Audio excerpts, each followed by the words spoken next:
What's going on, folks? My name is Josh and I am the Outdoor Dude. Thanks for coming to my channel. Today we're here to talk to you guys about how to spool a spinning reel with braid, so stick around.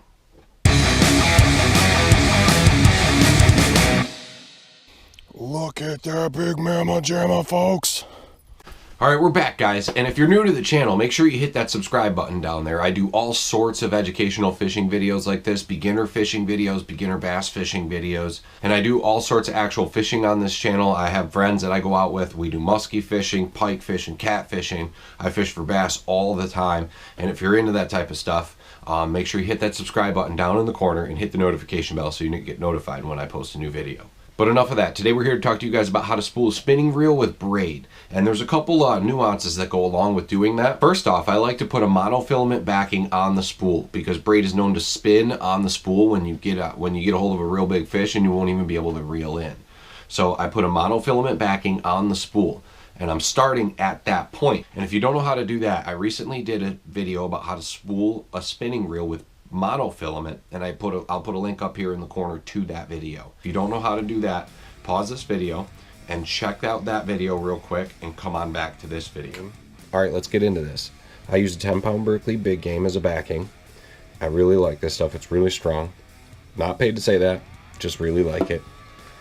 And I'm going to be tying to a stealth braid, 15-pound test, the moss green with a 6-pound test diameter.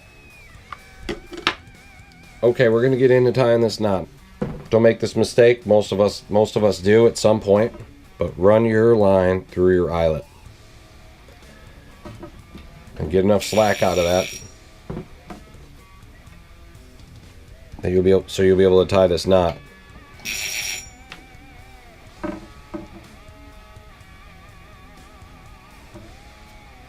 Okay, so what I like to do, get enough slack out of your braid so you can tie this knot. Got my braid spool over here. The mono's coming from the left side.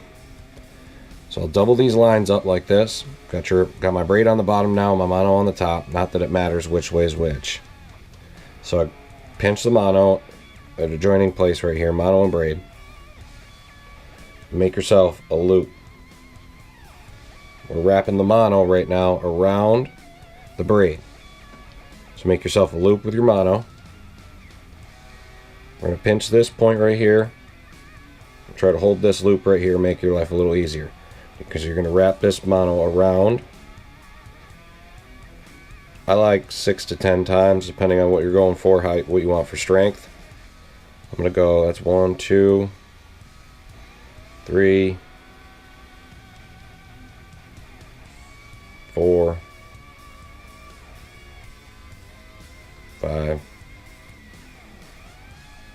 6, let's do 8, 7, 8. We're going to wet our line. We're going to pull that tight. As you can see, the barrels start stacking up all those times you wrapped it around. And they'll sit better once the other knot cinches against it. So now you want to find your braid tag end here. I got a lot out. Whoops. And we're going to take our braid and wrap it around the mono this time. So we're going to make a loop with the braid. And we're going to wrap this bad boy around here 8 times. Go equal. That's 1, 2, 3, 4, 5, 6, 7, 8. Come back through. Yeah, come back through here. And we'll pull this one tight. Wet the line. We'll pull this one tight.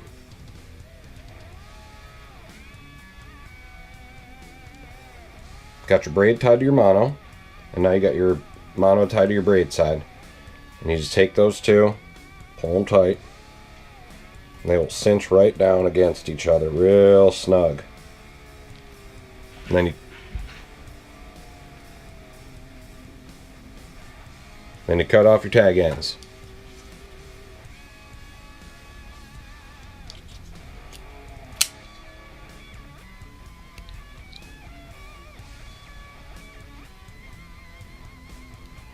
Make sure you're cutting off your tag ends. You don't want to go through all that work and not have it in your eyelet or cut the wrong piece of line. Alright guys, now we're back. We've got our mono to braid knot tied for the backing. Now our main line is on, ready to spool up. Now what we want to do is let enough braid off your spool so we can get this backing knot into the reel. So I'm going to lightly hold the mono with my hand and slowly reel this slack up until I pass that backing knot through the eyelet, through my hand, and slowly let it seat into the reel. Now I've got it's on the reel, I've got a little bit of braid in my hand now. Let's get a little more on there just to be safe. I've got that backing knot in there, and it's seated down inside the reel, and the line will just reel over on top of it. Now I very seldom will get down that far. This rod is for flipping weightless worms, wacky rigs, and whatnot. I don't intend on having the fish run that far out, like a salmon or catfish run or something like that.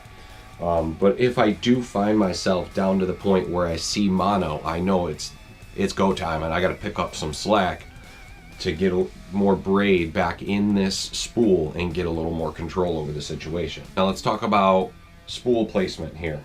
The reel puts line on clockwise, so we want the line to come off the spool in a counterclockwise direction. Get me a little coffee break here. Okay, so you want to get your spool face down on your table here. Well, down on your table, whichever direction you have to place it. In this case, it happens to be sticker side up for the line to come off counterclockwise. Then I like to brace the reel into my hip. I'm going to take a wet paper towel and hold this braid because it's got to be put on tight so it sits properly and doesn't dig into itself when you catch a decent sized fish. And we're just going to start to spool it up. I want to keep this first eyelet over the top of that spool.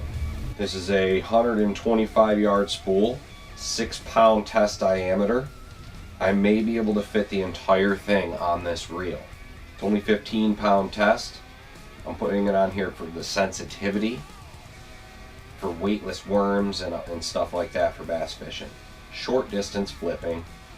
Alright, that looks about good. We're going to cut it here. Got a little excess line still on the spool, but that's okay. Okay, so we're all spooled up. I'm going to cut off enough line so I can run it through the rest of the eyelets on my rod. Alright, and again, another tip, just like the monofilament video, you want to leave about 1/8 to 1/4 of an inch of open spool on your reel. In case you're wondering why I didn't fill it all the way. This is technically filled all the way the right way, and it will reduce wind knots when you spool your reel like this with a little extra space left. Alright guys, that was some more bass fishing tips for beginners and for even the intermediate that might be new to fishing with braid. But that is how to spool a spinning reel with braided fishing line. Alright guys, this is where I'm going to end the video. Thank you so much for watching. If you like this video, make sure you hit that like button and then hit that subscribe right there. And try to check out one of these 2 videos. Or how about that one? And I'll see you guys next time.